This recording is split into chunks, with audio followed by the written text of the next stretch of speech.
Hi యోగి. Hi. మనం ఏమేమి నేర్చుకున్నాం నాన్న? ఫ్రిక్షన్ గురించి నేర్చుకున్నాం, గుర్తుందా? హ్మ్. ఏంటి ఏం నేర్చుకున్నావు చెప్పు ఫ్రిక్షన్లో. అంటే what is friction, what is the effects of friction? Yes, types of friction అంటే ఏంటి, వాటి యొక్క ఎఫెక్ట్స్ అనేవి ఏంటి, ఓకే చాలా నేర్చుకున్నాం మనం కదా. సో దాంట్లో నేర్చుకున్నది నీకు ఒకటి క్వశ్చన్ అడుగుతా, గుర్తుందా లేదా చెప్పు. Frictional force is it directly proportional to normal force or not? Yes, frictional force is directly proportional to the normal force. అది మనం చూసాం కదా నాన్న. ఇంకొకటి మనకి ఏరియా ఎక్కువ ఉన్నప్పుడు ఆర్ ఏరియా తక్కువ ఉన్నప్పుడు ఫ్రిక్షన్ అనేది ఎలా ఉంటుంది? ఏరియా తక్కువ ఉన్నప్పుడు ఫ్రిక్షన్ ఎక్కువ ఉంటుంది. కాదు నాన్న, మనం ఏం నేర్చుకున్నాము? It doesn't depend upon the area కదా. Friction will be same in a larger area or in a smaller area కదా. Okay, so you have recapped the concepts right. So now let us discuss about is friction necessary. ఇవాళ ఏం నేర్చుకోబోతున్నాం మనం? అసలు friction అనేది అవసరమా లేదా అనేది నేర్చుకోబోతున్నాం. And friction produces heat. So friction అనేది ఎలా ప్రొడ్యూస్ చేస్తారు హీట్ అనేది నేర్చుకుందాం. Okay, so first, so is friction necessary? Let us know.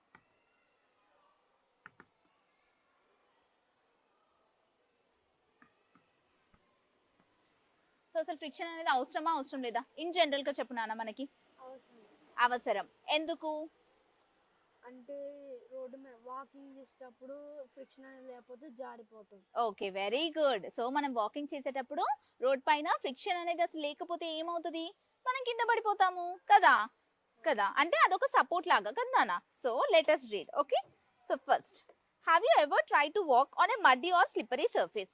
నానా, ఎప్పుడైనా నువ్వు వాక్ చేసావా మడ్డీ ఉన్న ప్రదేశంలో లేదా స్లిప్పరీగా జారుతున్న ప్రదేశంలో? నువ్వు వాక్ చేయడానికి ట్రై చేసావా? Did you ever walk, trying walk? Yes, ఏమవుతుంది? స్లిప్ అవుతుంది. ఎస్, స్లిప్ అవుతుంది. Okay, very good.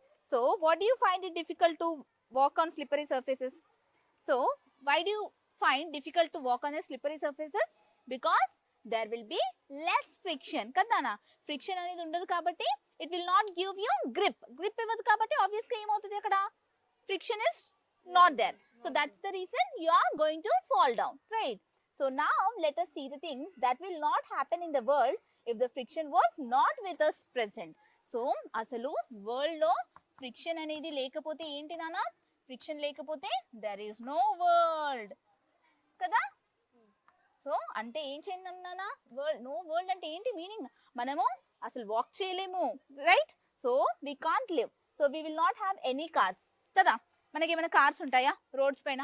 There will not B cars. Okay, vehicles ఏమి ఉండవు కదా నాన్న. వెహికల్స్ ఏమి, ట్రాన్స్పోర్టేషన్స్ ఏమి ఉండవు. సో ఫ్రిక్షన్ లేదు అంటే ఏంటి? There is no friction between the tyres of the vehicle and on the road. ఒకవేళ లేకపోతే ఏమవుతుంది? మూవ్ అవుతాయి ఏదైనా? మూవ్ అవ్వదు. Very good. So all of them move only because of, ఎందుకు మూవ్ అవుతున్నాయి నాన్న అవన్నీ? Only because of the friction. Friction ఉండడం వల్లనే ఏంటి, కార్స్ కానీ, బైసైకిల్స్ కానీ, వెహికల్స్ కానీ అవన్నీ మూవ్ అవుతున్నాయి. Okay, so even somebody pushes a car, we will not able to stop it by applying brakes కదా నాన్న. సో ఒకవేళ అసలు ఇప్పుడు ఫ్రిక్షన్ ఏం చేస్తుందన్న, ఒక వెహికల్ ఉంది. ఓకే, ఒక వెహికల్ ఉంది. So assume that there is no friction. Friction అనేది అసలు లేదు. ఓకే, కానీ వెహికల్ మాత్రం మూవ్ అవుతుంది. మూవ్ అవుతున్నప్పుడు ఏమవుతుంది అన్న, అది కంటిన్యూస్ గా వెళ్తూనే ఉంటది. నేను ఎందుకు కంటిన్యూస్ గా వెళ్తూనే ఉంటుంది అని చెప్పినాను? We're giving some applied force, కానీ దానికి మనకి రివర్స్ లో వచ్చేది ఏంటి? ఫ్రిక్షనల్ ఫోర్స్ కదా. So when there is an applied force, obviously there will be an frictional force. If there is no frictional force, what happens? The car will not stop even if you apply brakes. Even if you apply brakes, ఏమవుతుంది నాన్న? Car అనేది stop అవుతుందా? అవ్వదు. ఎందుకు? Friction అనేది లేదు అంటున్నావు కదా నువ్వు. If there is no friction, then the vehicles will not stop even if you apply the brakes, because there is no friction acting on it కదా. అర్థమైంది కదా నాన్న? సో ఫ్రిక్షన్ లేకపోతే ఇంత జరుగుతుంది అనమాట. Okay, so carpenters will also not able to smoothen the surfaces. Carpenters కూడా smooth చేయగలుగుతారా నాన్న సర్ఫేసెస్? చేయలేరు. ఎందుకు? ఎందుకనంటే ఫ్రిక్షన్ ఉంటేనే కదా. There should be something. Okay, so friction లేకపోతే they cannot do. So you will not able to hold a. ఇప్పుడు నేను బోర్డ్ పైన రాస్తున్నాను నాన్న. బోర్డ్ పైన రాస్తున్నాను అంటే ఐఎమ్ గివింగ్ సమ్ ప్రెషర్ కదా, ఒక ప్రెషర్ అప్లై చేస్తున్నాను రైట్. ఏంటి, నా హ్యాండ్ తో అప్లై చేస్తున్నాను, గ్రిప్. గ్రిప్ ఉంది కాబట్టి కదా చాక్ పీస్ తో రాయగలుగుతున్నాను. లేదు గ్రిప్ లేకపోతే ఏమవుతుంది, అది ఇలా జారిపోతుంది, అవునా కాదా, అంతే కదా. సో ఫ్రిక్షన్ ఇక్కడ ఏముంది నాన్న, నా హ్యాండ్ కి ఇంకా చాక్ పీస్ కి దర్ ఇస్ అ ఫ్రిక్షన్ కదా. సో ఇప్పుడు పెన్ తో రాస్తున్నావు నువ్వు, పెన్ తో ఎలా రాస్తున్నావు నువ్వు, ఒక్కొక్కసారి కొన్ని పెన్స్ ఈజీగా జారిపోతుంటాయి, అబ్జర్వ్ చేసావా నువ్వు రాసేటప్పుడు జారుతూ ఉంటే తొందర. నీకు పెన్ తయారు చేసేటప్పుడు ఏమిస్తాడు, ఇక్కడ రబ్బర్ ది గ్రిప్ ఇస్తాడు, అబ్జర్వ్ చేసావా. టెక్నోటిప్ పెన్స్ అలాంటి పెన్స్ చూసావా, ఎస్ క్లాస్మేట్ పెన్స్, ఎస్ అలాంటి పెన్స్ కి ఏముంటది, rubber grip. yes there is a grip provided, why there is a to provide the friction. Friction ఇవ్వడానికి నీకు అక్కడ మనకి ఫ్రిక్షన్ ఉంటేనే కదా నువ్వు రాయగలుగుతావు జారకుండా, ఓకేనా. సో ఇలాంటివన్నీ కామన్ ఎగ్జాంపుల్స్ అన్న మన డే టు డే లైఫ్ లో. there is friction in almost all the things, okay. so if you are holding something, that means that there is a friction in it, okay. yes, so you will not able to hold and appliances such as hammer కానీ soap కానీ. ఇప్పుడు soap నువ్వు చేతిలో పట్టుకుంటావు కదా, ఎప్పుడు ఒక్కొక్కసారి జారిపోతూ ఉంటది, ఎందుకు, పియర్ సోప్ లాంటి. ఎస్ ఎందుకు, అక్కడ ఫ్రిక్షన్ అనేది ఎక్కువగా ఉండదు, నీ సర్ఫేస్ కి ఎస్ ఈజీగా జారిపోతుంది, ఎందుకు there will be yes friction will be more అన్నమాట అక్కడ. So sorry friction will be less, ఓకేనా. Yes, so it will not be possible to write with the pen or pencil if there is no friction. Very good. Yes చెప్పాను కదా, you will not able to fix a nail on the wall. ఇప్పుడు గోడకు నువ్వు make కొడుతుంటావు, అది friction ఉంది కాబట్టి అలా ఉంది, లేదంటే జారిపోతుంది కదా నాన్న. అలాంటి examples. So no building could be constructed if there is no friction. Building construct చేయగలుగుతావా, అసలు ఏమీ చేయలేం నాన్న without friction, that you have to remember, okay. So ఈ all the examples what it is going to tell, ఇది అన్ని examples తో అసలు ఏంటి నీకు ఏం అర్థమైంది గురించి, అదే ఫ్రిక్షన్ గురించి ఏం అర్థమైంది, అంటే friction is importance of friction in our lives, right. Friction is necessary in our life. Yes, so on the other hand ఇంకేంటి చెప్తున్నాడు, friction is undesirable to in the machineries. For instance, friction is responsible for overheating and wearing out of moving parts. You need to apply oil or grease to your bicycle parts in order to make it move smoothly. కదా.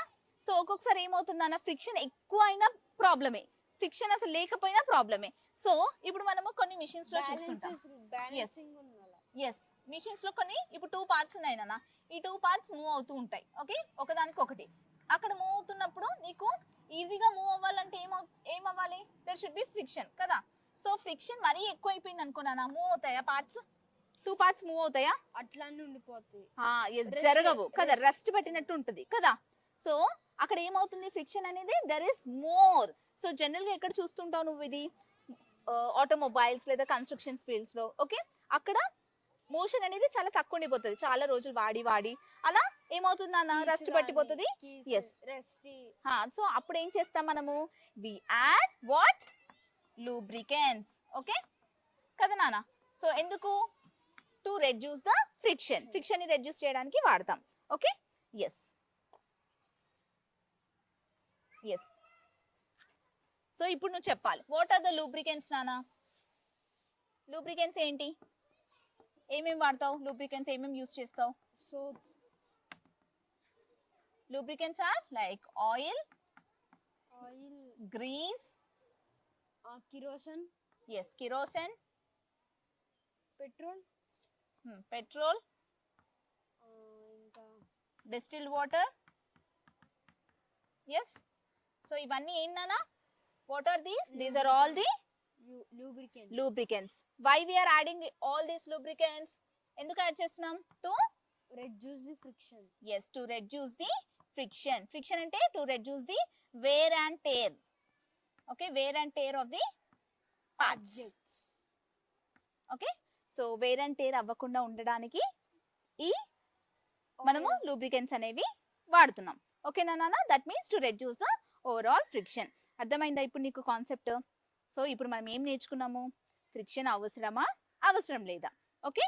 So ఎంతవరకు అవసరం, ఎక్కువ ఉన్న ప్రాబ్లమే తక్కువ ఉన్న ప్రాబ్లమే. So it should be in a balanced way, okay. So did you got my point, okay. So now let us learn about friction produces heat.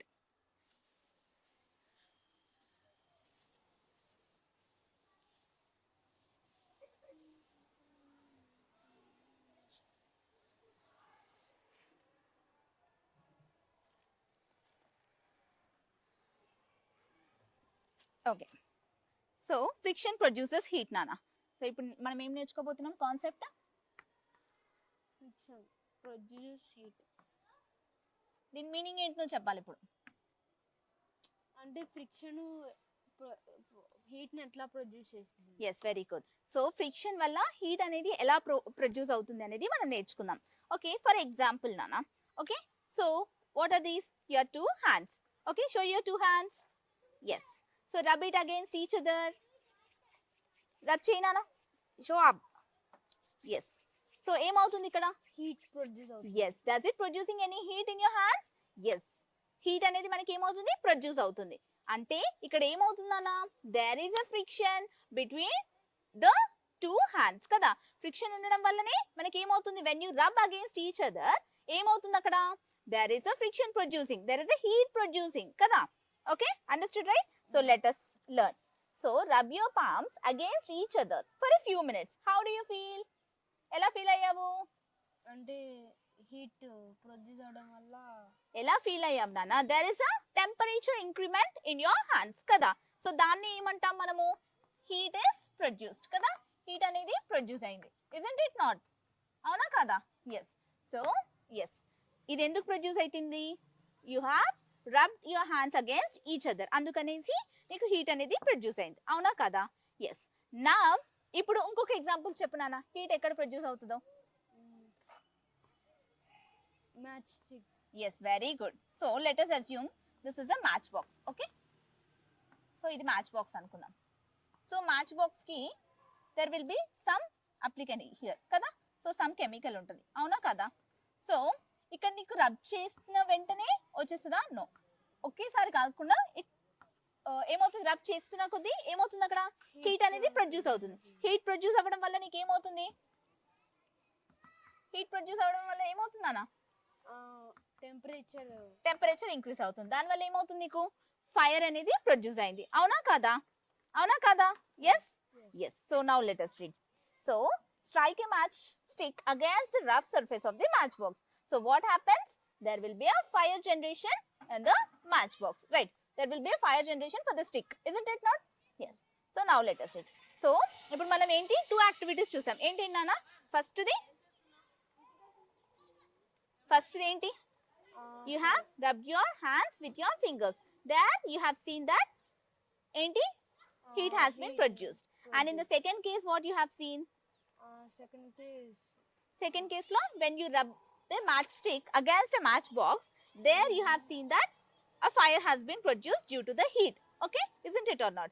So why these are all happening? Enduku avutundi idantha? Due to, it's nothing but friction kada. So in both the activities we observe, because of friction ఏమైందనా, temperature of the surface increase అయింది కదా. So friction ఉండడం వల్ల ఏమవుతుంది మనకి? Because of friction there is a friction will be increased.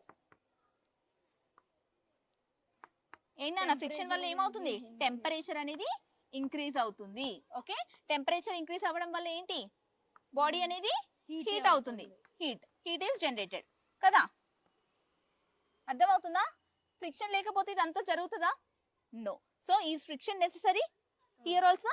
Yes, it is necessary to produce a heat. Okay, so matchstick catches fire because of the increase in the temperature వల్ల by friction. Thus we can conclude that ఏమని చెప్పొచ్చు నాన్న? Friction can produce heat అనొచ్చా ఇప్పుడు నేను? Friction can produce heat అని? yes, we have accepted the thing. So can you give some more examples where friction produces heat? ఇంకా ఎక్కడ ఇవ్వగలుగుతావు నాన్న ఫ్రిక్షన్ అనేది? అంటే హీట్ ఎక్కడ ప్రొడ్యూస్ అవుతుంది? స్టోన్స్ ని రఫ్ చేస్తే. yes, very good Yogi. So మనకి ఏన్షియంట్ టైమ్స్ లో, first of all ancient times లో ఫైర్ అనేది ఎలా కనుక్కున్నారు నాన్న? How they have distinguish the fire? Fire ని ఎలా డిస్టింగ్విష్ చేశారు? ఎలా కనుక్కున్నారు? yes, by rubbing the two stones together. So two stones ని రబ్ చేసినప్పుడే ఏమర్థమైంది వాళ్ళకి? There has been generated some heat between the two stones కదా. సో హీట్ జనరేషన్ వల్ల ఏమైంది అక్కడ? టెంపరేచర్ ఇంక్రీజ్ అయింది. టెంపరేచర్ ఇంక్రీజ్ అవ్వడం వల్ల fire, yes, there has been set a fire. ఒక ఫైర్ అనేది జనరేట్ అయింది. ఓకేనా? Very good. ఓకే, అర్థమైంది కదా నీకు ఫ్రిక్షన్ కాన్సెప్ట్ అంతా? Okay, is friction necessary or not? You have understood clearly. yes in our life, yes daily life. yes. And also friction produces what? Heat. Very good. So this is what all about. Yes, is friction necessary or not? has friction produced heat or not, we have learned through and some activities and examples, isn't it? So do you have any doubts still here, Nana? ఏమన్నా doubts ఉన్నాయా nothing Yogi? So till now we have learned many things in the friction concept, right? So ఇప్పుడు ఏం discuss చేసాం నానా just now? Friction produce heat. Okay, is friction necessary? Friction produces హీటా కాదా అని చూసాం.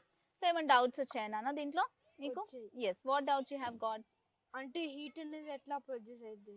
How heat is produced? Heat అనేది ఎలా ఎలా ప్రొడ్యూస్ అవుతుంది నాన్న జనరల్ గా? So if you use your energy to make up something కదా, so when you use more energy to push an object or something, so obviously ఏమవుతుంది, ఇక్కడ ఇక్కడ నువ్వు ఏం చేస్తున్నావు, ఎనర్జీ ఇచ్చి నువ్వు రబ్ చేస్తున్నావు 2 hands కదా. So when you give the energy to this, there will be a heat generation. So all energy may not be converted to this, but some energy will be utilized as a friction. Okay na? అర్థమైంది కదా? Next ఇంకేమైనా doubts ఉన్నాయా నాన్న? ఇంకా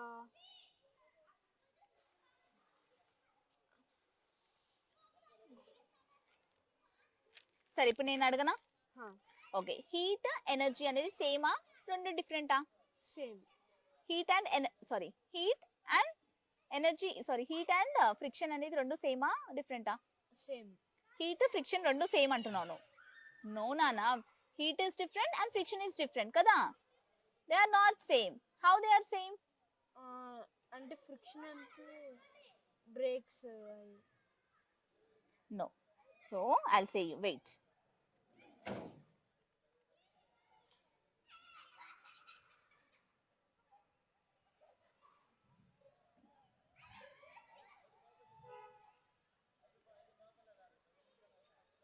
so friction and heat are రెండు ఏంటి నాన్న different కదా. ఎందుకు అంటే ఫ్రిక్షన్ ఏంటి, it resist the motion of an object, వెరాస్ heat అనేది రెసిస్ట్ చేస్తుందా నీకు? ఇప్పుడు ఏదైనా ఆబ్జెక్ట్ మూవ్ అవుతుందన్న, ఫ్రిక్షన్ ఏ డైరెక్షన్ లో ఉంటుంది, ఫ్రిక్షన్ రెసిస్ట్ అవుతుంది, అది మూవ్ కాకుండా ఆపేస్తుంది. కానీ హీట్ అనేది ఏంటి, హీట్ ఈస్ కంప్లీట్లీ డిఫరెంట్ కదా. So both are not same. Okay, so are you clear with the concepts? Okay, so shall we move to the next class?